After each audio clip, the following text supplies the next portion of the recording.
Okay, so I got a question. This is probably the second one that I've gotten, and I guess it was only a matter of time before I had to touch on this. The whole Russia-Ukraine thing, as far as Ezekiel 38 and 39, are those two related? No, they're not. Ezekiel 38 and 39 has got nothing to do with Ukraine, and it's not even positively that it has anything to do with Russia. There is a transliteration of the word Rosh in the King James and other versions, but if you go back to the Septuagint, it's the Rosh Prince, not the Prince of Rosh. Rosh in Hebrew means chief or head.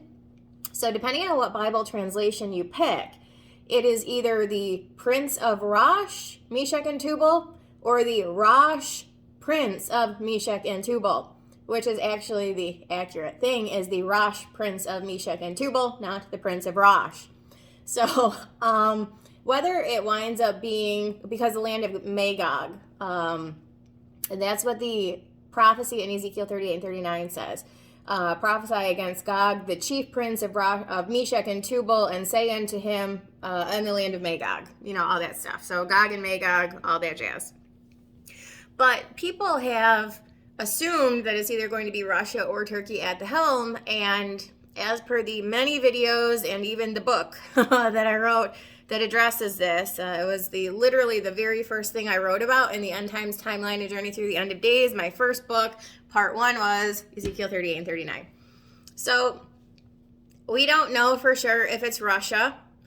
It is supposed by many that they will be at the helm, but you also have to understand that when you're talking about prince, the Prince of Rosh, Meshach, and Tubal, or the Rosh Prince of Meshach and Tubal of the land of Magog, you have to understand that you're talking about a prince as in principality, like Daniel discusses. The Prince of Persia, the Prince of Grecia, Messiah the Prince, the great Prince Michael, the great Prince which standeth for the children of thy people, and the Prince of the people that shall come, describing the Antichrist. So prince is principality. Gog is a principality, and Gog dies in battle. So these are some things that we kind of need to think about before we're saying, this is it, this is it. This is not it.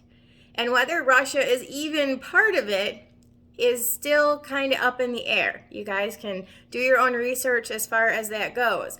However, what we're looking for prophetically, according to the Bible, is only the attempted invasion of Israel by a massive, massive army, which includes a whole bunch of people groups explicitly listed in Ezekiel 38. Ukraine got nothing to do with anything.